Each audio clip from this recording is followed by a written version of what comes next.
DAE bite tiny pieces of meat off the inside of their cheeks? Yes. I often bite the inside of my lip with my front teeth and then press my teeth together and pull them apart quickly. It makes this surprisingly loud clicking sound.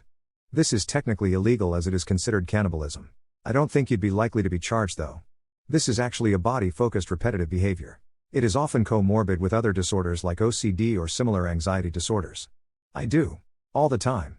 I also bite/pick skin of my lips and cuticles. And I also bite my nails. Been doing all of this since I was 2 years old, I'm 26 now. But it's definitely gotten worse in the past 4 years. I'm doing it now. I have to exfoliate it nowadays, washcloth or paper towel, cause the texture drives me crazy.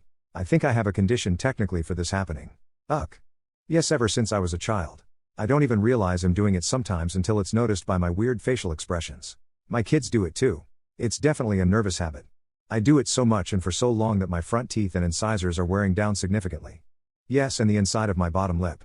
When I was a kid I would bite them until they bled and I'd have chunks missing from my lip. That was more gross to explain than I thought it would be. Sorry. I thought I was the only one who experiences this. It happens to me when I'm eating.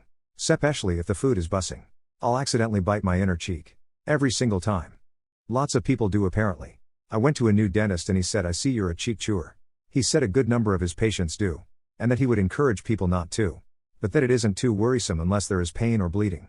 Why should I tip more to a waitress at a high-end restaurant than lower end just because of the price on the bill? Because it is, or should be, a better experience for you based on the standards and knowledge they have and the hospitality they have been trained to provide. Higher-end restaurants also have bussers, bartenders, hosts, and sometimes other staff that are all tipped out on the basis of the server's sales. Meaning that these support staff are being reimbursed through the server for their important work via a percentage of sales. If you don't find any value in that additional knowledge, training, and support, then don't go to those restaurants and you won't have to worry about it. Because a fancy restaurant will do the wine tasting thing with you. They will sweep crumbs from the table between courses if needed. Because you have 3 to 9 sets of silverware to be prepared/laid out. They have a much higher standard of etiquette and understand the knife and fork position on your plate, finish/not finish/don't like, etc. They won't clear your table until all people on said table have finished that course. They have wardrobe standards that need to be met at their own expense. I personally don't agree with the tipping culture. But these are reasons why from experience. Well, I think you usually tip a percentage. So if one bill cost $500, and other costs $60, a 15% tip would be more money with a more expensive bill. Also, I just remember being at a high-end restaurant once. All I remember is the waiter seemed a little bit more formal and did a little more extra than a lower-end waitress. Like filling up your drink more often, which is honestly annoying. Unless if you're rich and plan on going to high-end restaurants often. I would just pay a little more than a normal amount you usually pay at a low end. Giving them a big tip is just social pressure. What's your most deleted and re-downloaded app? Peanut and or Bumble BFF. It's not easy building a new social circle in your 30s when you're raising toddlers and working a remote/hybrid schedule. I cycle through let's socialize phases at least every 3 to 4 months. Then get too busy with life and forget about/delete the apps. Tinder, haha, I use it for like a day and then remember it's shallow as hell and I don't want to meet any of them if I like their personality, so I delete it. Then I download it again a few weeks later. Convinced I'll actually go on a date. And the cycle repeats. Minecraft. I get tired of it, but then one day I'd remember the good old days spent on that app building cities or surviving with a friend in survival mode. I just want those days back, so I re-download it from time to time, and it's deleted. I'm sure that in a few months I'll download it again. TikTok. There's always a moment when the algorithms start to fill my feed with videos of unfunny people. Without any likes or comments. Just using some filter. It's so weird that it killed the mood.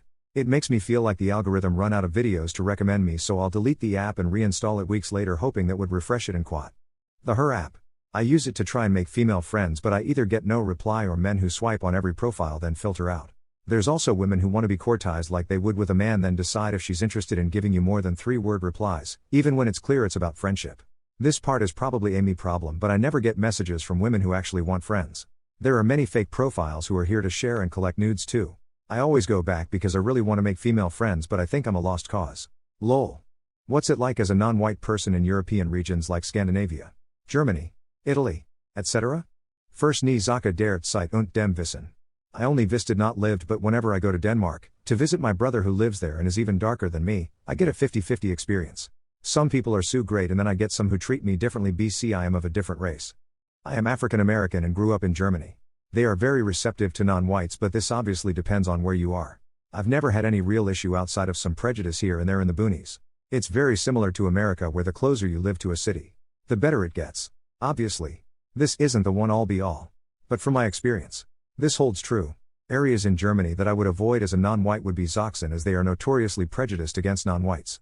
This has improved over the years but is still not at a point where I feel comfortable traveling there by myself. Hope this helps. I'm Middle Eastern in Germany. I had racist encounters where I was called a refugee and wanted criminal. Racism is still very real and very present, and I used to have a few old teachers who would give me worse grades than my white peers. You can still succeed but have to try a little harder than others. I now go to university and have a very nice well-paying job. So all worked out in the end. There are nice people too who are interested in learning about the culture. So it of course isn't all that bad.